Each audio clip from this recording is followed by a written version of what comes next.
Hello everybody, my name is John Barrett. I go by the cache name JJ Barrett's too. If any of you went to the picnic last year, I did a bucket stump for the stump contest or the bucket contest, and had a lot of interest in it. And so what I've done here is I've brought two examples of the buckets, one kind of beforehand and a little loose and floppy and flimsy there. But I've also got a list of the ingredients that I use, just kind of a guideline as to what it takes to make something like this. A lot of times what I'll do is just try to find a lot of stuff from around the house. So as you're looking at the bare bones model here, we've got styrofoam from something packed in a box with styrofoam in it, and I just kind of cut it down. As it holds its shape, it's supposed to kind of imitate the a root there. Some sort of little, maybe cone or flashlight, flare, a creamer bottle, a Kool-Aid bottle, some assorted peanut canisters down here, and then just, well, what used to be a final geocache container for one of my other hides. But one thing I found is with these 5-gallon buckets, you've got a lot of, especially as you get into wintertime, the colder months of the year, prying the lids on and off tends to wreak havoc to the container itself, especially something that's got a bunch of stuff on it. Or even just the bucket, the lid will break, it'll crack, and then you've got moisture going in and out. So I'll touch back on that in a second, but kind of as a base here to get this foam to adhere to it, what I did is just wrapped it with a scrap piece of window screen. For me, it seems to work a lot better than just the bare side of the bucket. When I was doing the first run, a lot of my foam kept falling off as it was trying to set up. So by putting a screen around it, actually gives something to adhere to as it starts to set up. Now the spray foam that I used to make the texture of the bark for the trunk here, I found that as it starts to dry, it really wants to expand, and then you run up a big blob of something. So what I did is that just before it dries, I touch it, and that actually kind of deflates the foam a little bit, and so it doesn't expand to its full size or its full capabilities, and it really has a nice effect. I use a little bit of dowel rods, just some extras, some parts and pieces, just kind of give the stump itself some more character here. Flip it around, everybody. I did use the original lid. It's underneath here. I used some cabinet hardware, just your basic, Ace Hardware, store-bought cabinet hardware. There's a magnet inside that'll actually keep this lid closed. And I bought some, this is nearly complete, but it's not quite. I've got some insulation and stuff that I'll put around this lid to kind of make it a little more waterproof. And then I cut out a piece of scrap plywood to kind of mock and give it a more natural look on top. I got a little behind, as I tend to do, so a lot of this was actually done on the fly last night. Last night at 9 o'clock, this bucket looked like this.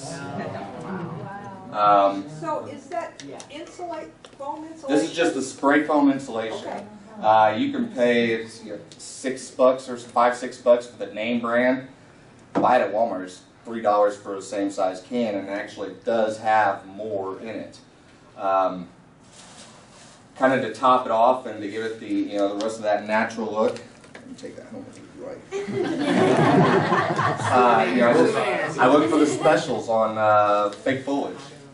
You got some grass, and I mean, it's totally up to your interpretation. I mean, as long as you're comfortable with it and you're happy with it, hey, that's all that matters. So, jab some greenery in here. I mean, you can staple it to the dowel rods. Use some hot glue as backer, kind of keep it in place. Obviously, it is a little bit delicate, and you're going to run the risk of, somebody possibly wanting to, I don't know, maybe try to open it from the bottom or remove it from its mount or its perch or wherever you have it. So maybe make it a front yard cache. I don't know. Maybe you make it part of an elaborate an unsolvable puzzle. So just kind of give you the idea here. You spread it all out, you fluff it up, you make it nice and pretty, and then a little added bonus there, bird on top. That's very cute. So, how do you get the bird to fly away? Size 12, as much force as I can put behind it tends to work. You know, and I use various colors of brown. I start typically with a black, kind of come up from the bottom. That way you get the shadow effect coming up underneath it. Various shades of brown for the trunk. I actually, in my haste last night, I put the moss on as the foam was drying. My bad. So I had to cover over it, and then I painted it up a little bit. It's got some greens in there, but I mean, it's totally up to you. I mean, if you want a red or you want a light blue or a fluorescent orange stump in wherever you're going to place it, I mean, you know, that's what's nice about it. It's entirely up to you how you want to build it, how you want to make it yours. You know, a lot of times you see me jab these big full stalks in there. I'll actually trim them down. I like my snips at home, but you know, if you pull down a couple of branches, you can really thin it out because your small little branches and stuff, little trunks that are coming off the main base here, they're not going to have a lot of foliage on them. But you put just whatever you want. I mean, that's, again, it's all up to how you want to run it. Do you have to use a special kind of paint or anything? Or I just rattle can, cheap stuff. I mean, I try to use the cheap stuff as much as possible. Now, on an unrelated, well, somewhat unrelated, but this PVC container over here, I actually had to buy that Fusion, the adhered plastic. This is actually my latest. It's a 10 dial 4-inch PVC pipe Cryptex. I mean, if you got some questions later on, by all means, hit me up. I'll be around. Didn't really come prepared to talk about that one, but I thought I'd bring some stuff in for show and tell. The cryptics. Huh? Cryptics? Yeah. Yeah, I don't have anything programmed in as far as your combination, but because it is much heavier, much larger than the 2-inch version that I've already got out there, I used some anti-seize to actually, some industrial anti-seize like you'd use on heavy grade bolts to actually make these dials spin a little better. And I just, until I decide what I want to put on here for labeling, I just use these little paint stick markers on the dot. And there you have a 3-inch pipe, and inside I've actually got 4-inch pipe, 4-inch sewer pipe, 3-inch Schedule 40 pipe. I went with extra on the plumbing, or as far as the piping and the fittings, simply because on my 2-inch model I had a lot of sanding to do on this inner compartment, this inner container here. Oh man. I mean, I saved probably 4 hours alone in sanding just trying to get, because on that smaller one I had to do a lot of sanding. It goes into it's a 3/4 inch pipe that feeds into a 1-inch pipe, and man. So I went the, it cost me a little bit more in fittings, but in my opinion it was well worth it, because I think the entire project actually took 1/4 the time. And for those that know me, I don't draw up blueprints. I just kind of get a vision in my head, and I run with it from there, which sometimes works out all right, sometimes it not so well. But last thing I went ahead and brought in for show and tell here is trying to get a little bit more electronic in the things I do here. I like just kind of changing it up. So what we're doing here, you've got to supply your own battery pack, which note to everybody in the audience, do not carry your battery pack full of batteries with something metal in your pocket, because you will cook the other battery.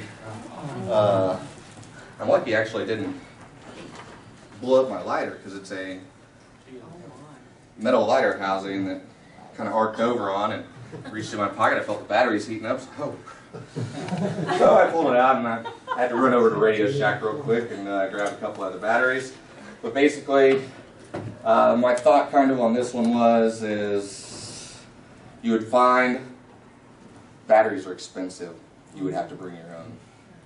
But you would find this battery pack somewhere, maybe in a stage 1 container.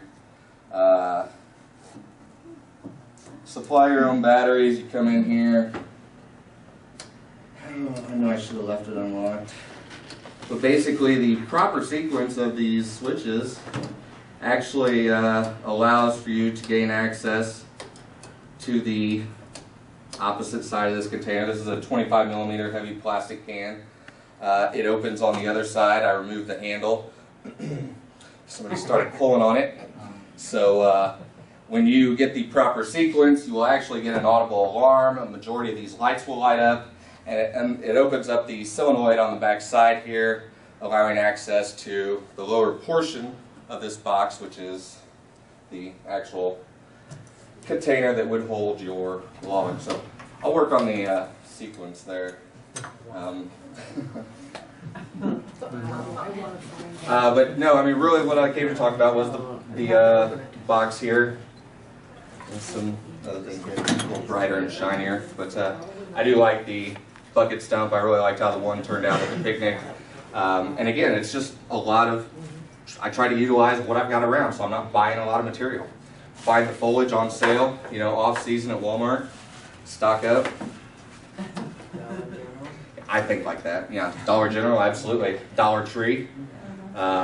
So, yeah, I would say altogether, you know, the foam is the most expensive outside the paint. But you know, you buy 99-cent, $1.50 spray paint. Doesn't have to be anything fancy. You'll see some of my little pieces that broke off or whatever. That's some shipping, but you know, so nature's of the game. You know, hazards of the game. Excuse me. So. Real simple. You know, I'd actually, because it's probably not going to be 100% waterproof, I'd probably go ahead and go with a smaller container.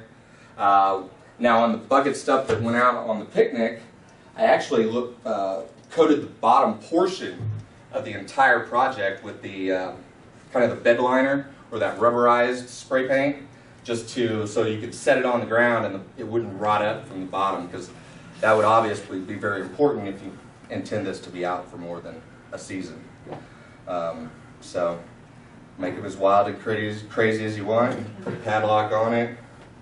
You know, throw it 10 kilometers down back in the woods. You know, underneath the railroad bridge or something. Just saying. But yeah, I mean, this is the bucket stump project.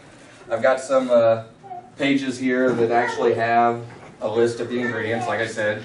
And in the next couple days, I do have a Facebook fan page where I'll be posting several actual projects that I've worked on, that I've seen worked on, maybe just kind of a generalized location where you can actually find your how-to instructionals on you know, making something outside of a lock mod container with camo tape on it. So that's kind of what I'm into. Some stuff gets a little more crazy than this, believe it or not. But I mean, any other questions? Anything? I don't want to take away from everybody else. There's several talented individuals here, a lot of stuff going on. So I'd like to open the floor. Any questions? Anything? Otherwise, just give them a basic idea. What do you got into your stump money-wise? I would say, I don't know, call it $1, $2. This actually took 3 cans of spray foam. So I had about $12 in spray foam by the Walmart brand. You know, just kind of scrap dowel rods. You know, I mean, I guess if you wanted maybe $25, $30. $2 on a Walmart bucket. So yeah, and a lot of this stuff, you know, I mean, I guess if you want to talk about the creamer, this is the chocolate creamer. There's $4 a bottle. Kool-Aid, you know, And I couldn't tell you what was inside the house, you know, the styrofoam protected. I'm sure that was probably $75, $85. But you know, I mean, a lot of this, you know, I was just thrown away, really. Wind up, you know, with small pieces of dowel from, you know, leftover height, you know, a class project or something for the kids. Doesn't take much to kind of build up, and you just kind of start wide and narrow down as your trunk grows up. Have fun with it. Doesn't matter if anybody else doesn't like it. Are you satisfied with it?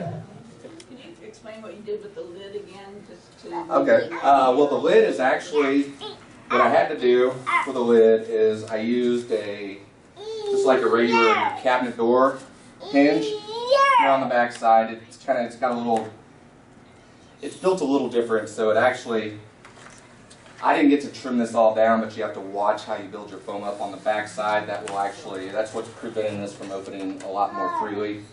But I just set the bucket lid right on top, drilled my holes for the hinge first, and then I mounted a magnetic cabinet door catch here to this side. Of course, I'm missing the, you know, I mean, nut bolt washer or even the little steel plate.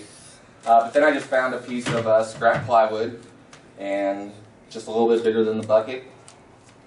Made a circle, cut it down, and then just I took some old carriage bolts, some short carriage bolts, and just bolted it in.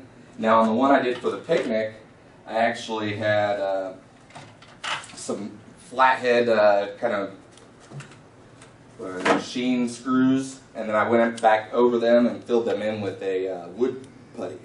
So it actually, all you saw was the cabinet handle that I used as the lid.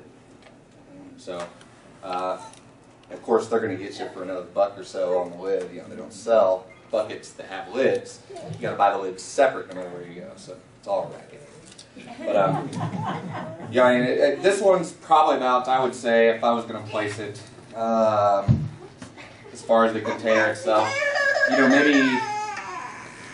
maybe about 90% done. I mean, it's got its volume. I probably could back over it. Now I did on the other one. I used more actual latex silicone to kind of fill in, because sometimes, especially if you kind of look at it from a bottom angle, you can see there's some holes and some gaps in that spray foam. Try to, on that one especially, knowing it was going to go out to somebody and they were going to place it outside, maybe right the very next day, I wanted to make sure it was 100% ready. So I did go back in. I spent a little more time actually going in with just, you know, a glove and just putting some silicone on my fingers and just filling the gaps, filling the voids, so that it actually became, you know, very, very waterproof and weatherproof. Again, a little bit of a, you know, door insulation or a little strip insulation, wrap it around that top there. You could put a locking device on here, a little eye hook catch, padlock holder. I mean, you know, the options are endless. I would definitely recommend, you know, building the base of it. Obviously, the bulk of your structure. And then what I did as far as the assembly was then mount the lid to it, and then behind that spray in the foam. I got a little overzealous on the backside, so I did have to cut away a little bit. But having had a little bit more time, I could have kind of smoothed that over with some silicone, trimmed it back a little better.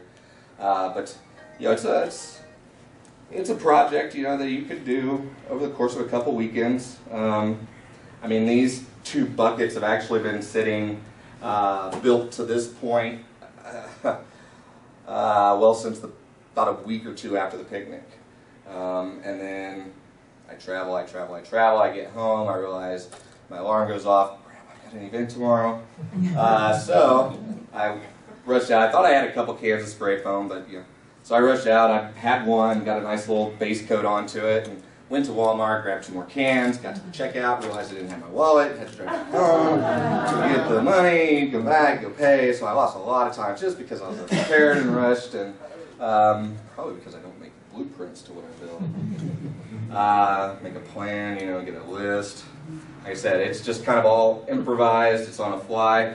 I think this one I've got actually portions of a milk jug, a orange juice can, More dowel rods, another 5 gallon. You can use coffee cans if you want to make something smaller. Really, I mean, it's all up to you. It's up to your imagination. So. What was the rubberized stuff you said you put on the bottom? It was just you can buy it at like Home Depot. It's just a rubber spray can. Rubber can. Yeah, I mean you can use like the bed liner stuff. The truck bed liners. Buy those in the little aerosol cans, spray paint cans. But I actually used a rubberized Undercoat. Mark bought it, so I cannot announce where I work. I had a sponsor on that portion of the project. That's how that showed. So, but yeah, it's, like I said, it's about all I've got. Use a little bit of duct tape on there too. I mean, I think this one actually even has PVC fittings over here on the bottom. So just trimmed down. They were already broke and cracked. Yeah, I get anxious, overzealous. Throw stuff, break stuff. It looked like the bird that was on there was a geocache. Was that Actually, it is. I had found a deal on these. These are just the decoys. I found a deal on them a while back when I was in southeast Arkansas. They had 6 packs for, I think it was like $6.50. So I bought 4 of them. And yeah, you have birds. yeah, I've got bunches of birds. I've got several of them. I've got probably maybe 1 or 2 actually out. About 6 of them with the bison tubes already installed in them and painted black with mean old red eyes. And then I've got the rest of them just kind of clipped to some wiring in the top of my shed so they stay out of my way. But you never know, you know. Maybe I want to put 13 of them up in a tree somewhere. But you gotta, I don't know, have some sort of climbing instrument to get to. Again, just kind of off the top of my head. I do weird stuff like that. So yeah, it's that's the bucket stuff. Yeah, I mean, you can get as cheap as $10 if you want.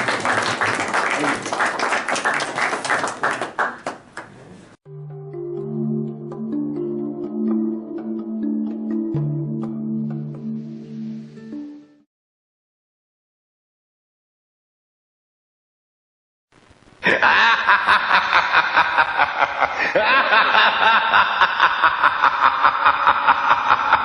ha ha!